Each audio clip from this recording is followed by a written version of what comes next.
Lahore high court بہت حد تک مینجڈ ہے. ایک دو ایسے ججز ہیں وہاں پر جو حق اور سچ کی بات کرتے ہیں, زیادہ تر تو وہ مینجڈ ہیں. اینڈ میں رہ جاتی ہے سپریم کورٹ. جتنا قاضی کو یہ یقین دلایا جائے گا کہ عمران خان تمہارے خلاف ہے, تمہارے خلاف کمپینیں چل رہی ہیں, وہ کمپرومائز ضرور ہو گیا ہے اپنی ڈیل کی وجہ سے جو لندن کے اثاثے ہیں یا جو بھی ہے, لیکن ایک خبتی شخص ہے اور ایک نارسسسٹ بھی ہے کیونکہ اپنی ذات کی تعریفیں بھی کروانا چاہتا ہے. تو عین ممکن ہے کہ وہ دو چار ایسے فیصلے دے دیتے جس سے عوام میں ان کی بلے بلے ہو جاتی, کیونکہ ایک نارسسسٹ شخص ہر حال میں اپنی تعریف چاہتا ہے, اپنی بلے بلے چاہتا ہے. کم از کم میری انڈرسٹینڈنگ ہے کہ ان کی یہ پرسنالٹی ہے. تو اس کے لیے پوری کمپین لانچ کی گئی, سوشل میڈیا پہ لانچ کی گئی, میڈیا پہ لانچ کی گئی, تاکہ قاضی اور پاکستان تحریک انصاف کی لڑائی چلتی رہے, کیونکہ اس سے کنیکٹڈ تحریک انصاف کا بلے کا نشان بھی ہے. ہائی کورٹ میں یہ کیس ہے, اگر تو ہائی کورٹ فیصلہ دے دیتی ہے, 13 تاریخ تک وقت ہے.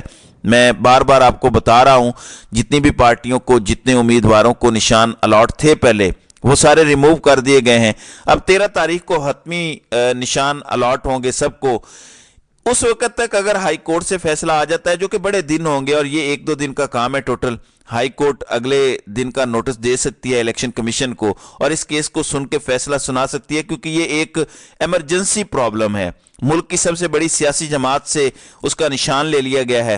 ہائی کورٹ کو اس میں جلدی فیصلہ دینا چاہیے, لیکن اگر ہائی کورٹ ریلیف نہیں دیتی تو آخری فیصلہ پھر سپریم کورٹ کے پاس جانا ہے. اس لیے قاضی کی اور تحریک انصاف کی لڑائی جاری رہے. اسی میں بڑے گھر والوں کا فائدہ ہے, اسی میں بھگوڑے کا بھی فائدہ ہے. ناظرین اکرام, صوبائی الیکشن کمشنر نے خط لکھ دیا ہے. یہ اتنی بڑی چارج شیٹ ہے کہ تحریک انصاف کے تمام الزامات کو انڈورس کر دیا ہے انہوں نے. تمام منصوبہ سازوں کے گلے کی ہڈی بنے گا. اب یہی خط لے جا کر تحریک انصاف سپریم کورٹ جائے گی اور قاضی چاہتے نہ چاہتے بھی یہ فیصلہ دے گا کہ تحریک انصاف کے تمام لوگوں کے کاغذات داخل کرنے کی اجازت دی جائے, اور پھر کرنے پڑیں گے جب سپریم کورٹ سے آرڈر آئے گا. ہائی کورٹس کو تو یہ پوچھتے بھی نہیں ہے نا, لیکن سپریم کورٹ کے آرڈرز کو ماننا پڑے گا, ایکسیپٹ کرنا پڑے گا. اور یہ جو لیٹرز آ گئے ہیں کئی افسران نے الیکشن کمیشن کے لکھے ہیں, اور اب صوبائی الیکشن کمیشن نے بھی یہ بات کر دی ہے, اس کا مطلب ہے کہ اس میں کوئی ڈاؤٹ نہیں رہ گیا کہ تحریک انصاف کے خلاف پولیس استعمال ہو رہی ہے, انتظامیہ استعمال ہو رہی ہے. 2 اہم مرحلوں سے گزرنا ہے تحریک انصاف نے. ایک, جب ابھی کاغذات نامزدگی مسترد ہوں گے تو وکلاء چاقو چوبند ہوں, ہر کینڈیڈیٹ کے پاس وکلاء ہونے چاہیے. ILF بہت بڑی تنظیم ہے, ہر شہر میں ہر علاقے میں وکلاء موجود ہیں, وہ موجود ہوں, اپنی سروسز دیں. جو اچھے وکلاء کر سکتے ہیں, جتنے ٹاپ کے ہیں وہ ٹاپ کے کریں, اور جلدی سے جلدی جو بھی اعتراضات لگے ہوں کاغذات نامزدگی میں وہ دور کروائے جائیں. دوسرا مرحلہ بلے کا نشان دوبارہ حاصل کرنے کا ہے.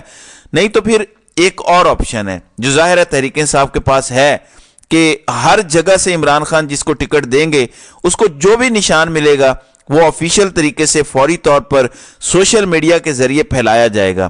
مشورہ تو یہ بھی ہے, پتہ نہیں اب یہ کیا جائے گا یا نہیں, کہ لنک دے دیا جائے لوگوں کو, فوری طور پر ایک ویب سائٹ بنا دی جائے یا ایپ بنا دی جائے کہ اپنے علاقے کا جب بندہ ایڈریس ڈالے, جیسے ہی کوئی شخص اپنے علاقے کا نمبر ڈالے, جیسے NA90 کر لیں, تو بندہ NA90 لکھے تو اس کو جواب آ جائے کہ تحریک انصاف کا یہ بندہ اس انتخابی نشان پر یہاں سے الیکشن لڑ رہا ہے. تو یہ چیز پورے ملک میں واٹس ایپ گروپس کے ذریعے پھیلائی جا سکتی ہے, اور یوں کر کے جنگل میں آگ کی طرح یہ سارا کچھ پھیل سکتا ہے. تو دونوں آپشن ہیں, لیکن اصل مرحلے اب یہی ہیں, کاغذات منظور کروانا اور بلے کے نشان کو یا تو واپس حاصل کرنا یا بصورت دیگر دوسری اسٹریٹجی کو پایہ تکمیل تک پہنچانا. کیونکہ لوگوں نے ووٹ عمران خان کے نام پر دینا ہے, انہیں اس سے کوئی غرض نہیں ہے کہ بندے کا انتخابی نشان کیا ہے.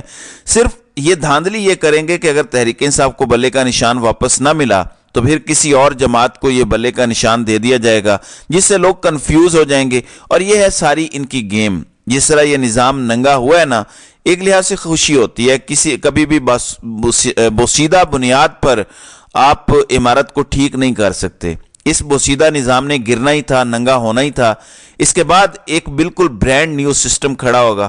لیکن بار بار میں آپ کو یاد دلا دوں, آپ نے 8 فروری کو ہر صورت نکلنا ہے, نہ صرف ووٹ دینا ہے بلکہ ووٹ کی حفاظت کرنی ہے. اور میرا ایک پیغام سن لیں, سب سے زیادہ دھاندلی خواتین کے پولنگ سٹیشن میں ہوتی ہے. خواتین جب جائیں ووٹ ڈالنے تو آپ نے بھی اپنے ووٹ کی حفاظت کرنی ہے, آپ نے بھی وہاں پر رکنا ہے, کیونکہ یہ آزادی کی جنگ ہے اور مردوں کے شانہ بشانہ آپ کو یہ جنگ لڑنی پڑے گی. تو ناظرین اکرام, آپ کی اس ویڈیو کے حوالے سے کیا رائے ہے؟